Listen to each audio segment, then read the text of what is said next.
Assalamualaikum warahmatullahi wabarakatuh. Perkenalkan, nama saya Nopal Fadil Hafiz dengan NPM 22500.1081. Di sini saya akan sedikit menjelaskan mengenai laporan analisis mengenai bakteri Xanthomonas oryzae PV oryzae, penyebab hawar daun bakteri pada padi di Jawa Barat dan Jawa Tengah.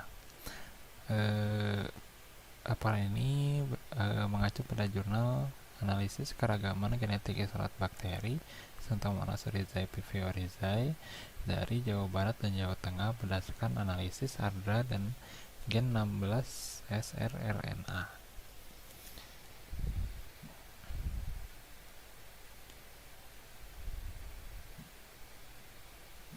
Nah, masuk kita ke pendahuluan. Bakteri Xanthomonas oryzae PV oryzae ini merupakan patogen penyebab penyakit hawar daun bakteri atau HDB pada padi. Serangan penyakit HDB menyebabkan turunnya produksi padi dan dapat menyebabkan kehilangan hasil panen. Pada tahun 2010, luas lahan yang terserang penyakit HDB sebesar 54.796 hektar, dan serangan ini meningkat pada masa tanam 2010 sampai 2011 menjadi sebesar 64.123 hektar menurut Direktorat Pertanian Tanaman Pangan pada tahun 2019. Pengendalian penyakit HDB melalui pengembangan varietas tahan HDB merupakan salah satu cara efektif, murah, dan mudah diterapkan pada petani. Keragaman genetika yang luas pada bakteri X oryzae PV oryzae ini di berbagai daerah di Indonesia memerlukan pengembangan varietas padi yang tahan dan harus disesuaikan dengan penyebaran galur dan patotipenya. Sampai saat ini, paling tidak telah dilaporkan adanya 12 patotipe X oryzae PV oryzae di Indonesia yang berbeda variabilitas patogenitasnya antar lokasi maupun musim, sehingga menyulitkan upaya pengendalian X oryzae PV oryzae ini secara efektif. Dominasi populasi patotipe erat kaitannya dengan musim dan jenis varietas yang ditanam di lapangan, menurut Sudir Supriyato, Trini, dan Kadir 2019.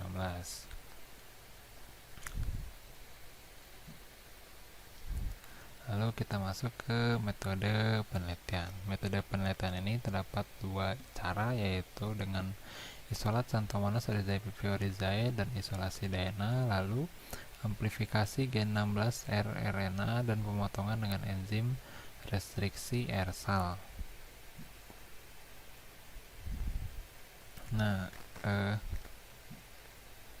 Isolat ini sebanyak 15 isolat bakteri X oryzae PV oryzae yang berasal dari beberapa daerah di Jawa Barat dan di Jawa Tengah. Diisolasi pada medium agar-agar yang bernama Wakimoto atau biasa disingkat sebagai AW. AW ini terdiri dari larutan sari kentang sebanyak 0,25 gram, CaNO4H2O sebanyak 0,5 gram, Na2HPO4 12HO sebanyak 3,75 gram, sukrosa, dan 1,25 gram pepton dengan pH 7-8. Isolat murni bakteri diremajakan pada agar-agar miring medium AW dan diinkubasi selama 3-5 hari sampai muncul koloni berwarna kuning dan berlendir. Isolasi DNA genom bakteri dilakukan menggunakan metode Lazarofe dan Gabriel 1987 yang dimodifikasi. Sebanyak 5 ml biakan sel bakteri dalam nutrien brut atau NB disentrifugasi pada kecepatan 8000 kali gram selama 10 menit pada suhu 4 derajat Celcius. Lalu pelet dicuci dan disuspensi kembali dengan 1 ml buffer STE, kemudian disentrifugasi kembali pada kecepatan 8000 kali gram selama 10 menit pada suhu 4 derajat Celcius. Pellet disuspensi kembali dalam 200 mikroliter buffer STE dan ditambah 40 mikroliter larutan sodium dodesil sulfat atau STE 10%. Suspensi diinkubasi dalam oven selama suhu 65 derajat Celcius selama 1,5 jam, lalu didinginkan pada suhu ruang. Suspensi ditambah 4 mikroliter proteinase K 10 mg ml min 1, lalu diinkubasi dengan oven pada suhu 30 derajat Celcius selama 4 jam. Suspensi ini ditambahi 200-400 mikroliter buffer STE. Selanjutnya ditambah larutan fenol dan kloroform masing-masing sebanyak 120 mikroliter. Pada tahap ini dilakukan secara perlahan sampai terbentuk emulsi.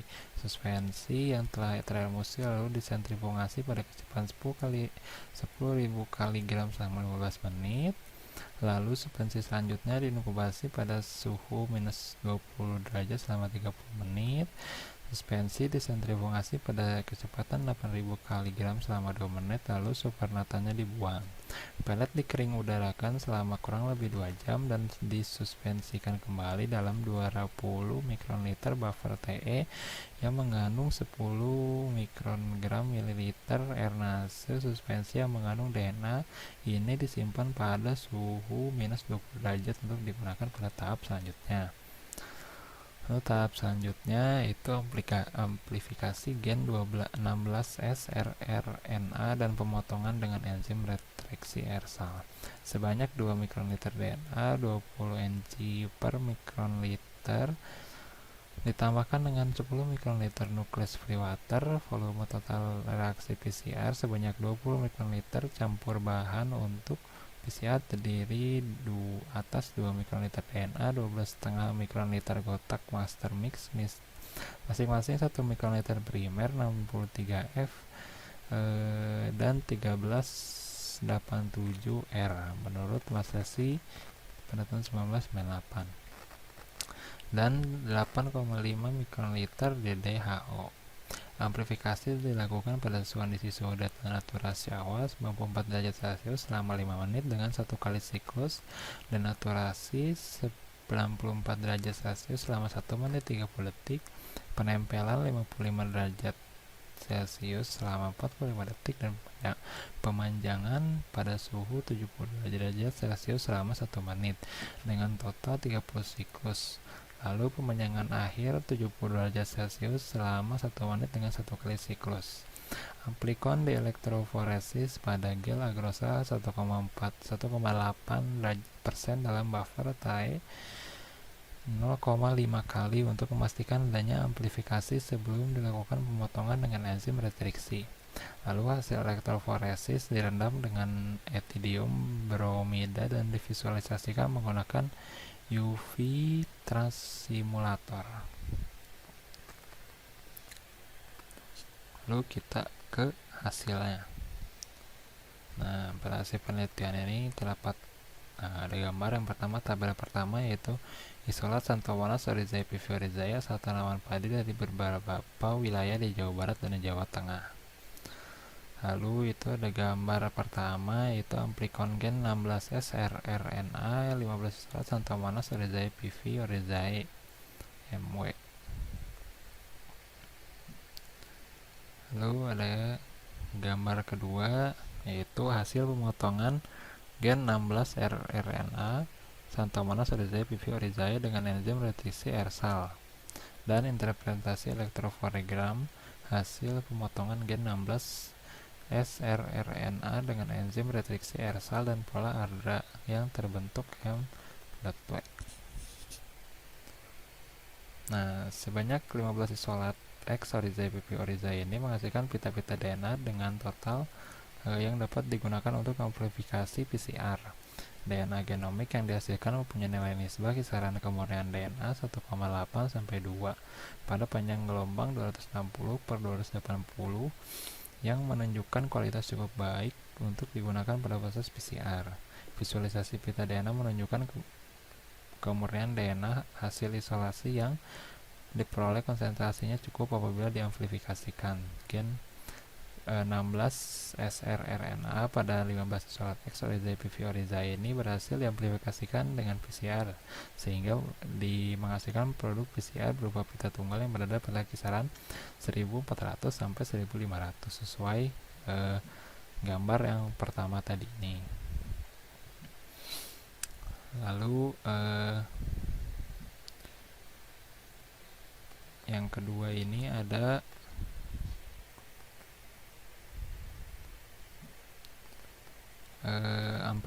Amplified rDNA Restriction Analysis atau ARDA. Nah, tabel 2 ini merupakan pengelompokan ukuran pola pita hasil pemotongan dengan enzim restriksi RSAL. Nah, lalu gambar yang ketiga ini adalah pohon filogenetika Xanthomonas Oryzae PV Oryzae berdasarkan pola pita DNA hasil pemotongan dengan enzim restriksi RSAL. Hasil penelitian menunjukkan bahwanya ada keanekaragaman genetika antar isolat yang diuji. Meskipun isolat diperoleh dari daerah yang sama atau berbeda, khususnya lokasi di Jawa Barat dan Jawa Tengah, dengan demikian pergiliran tanaman akan semakin kompleks mengingat fenotipe X Oryzae PV Oryzae ini akan berbeda antar lokasi di Indonesia.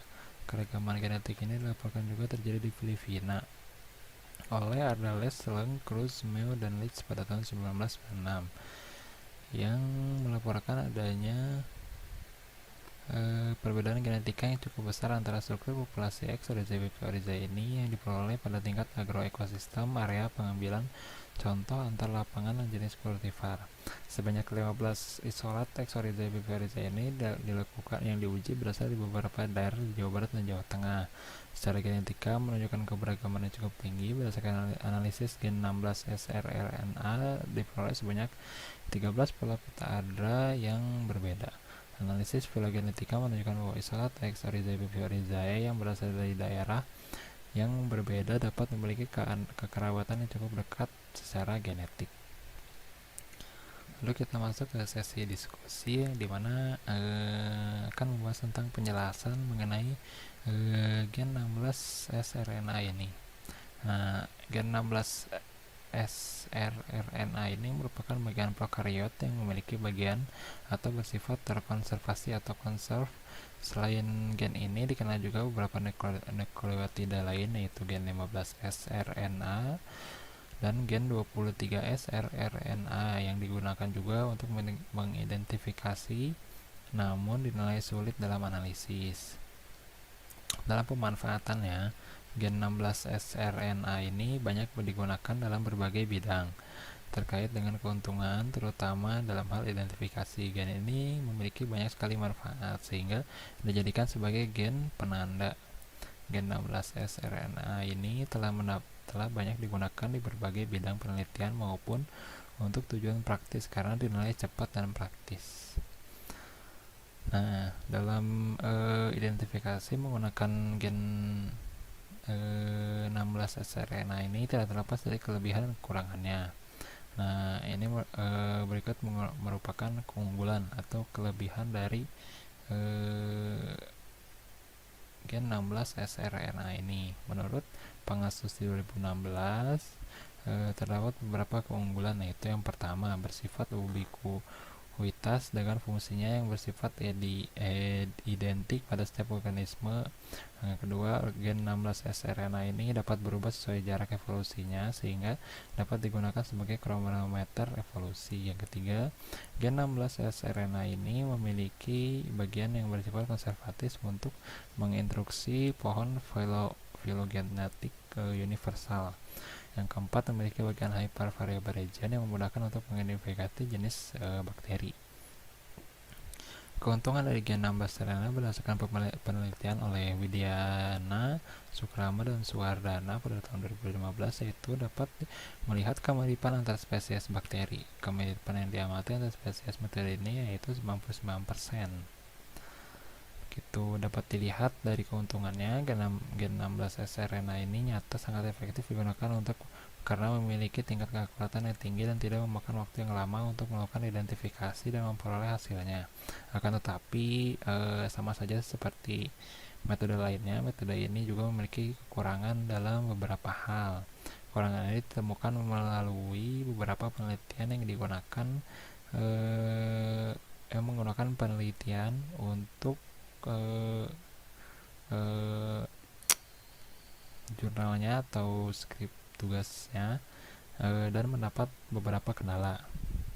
Nah, berikut beberapa kekurangan dari penggunaan metode Gen 16 sRNA ini diantaranya. Pertama, Gen 16 sRNA ini memiliki morfologi yang sama walaupun spesies berbeda. Walaupun telah diidentifikasi secara molekuler, belum dapat menjamin morfologi atau fenotip yang diamati akan sama.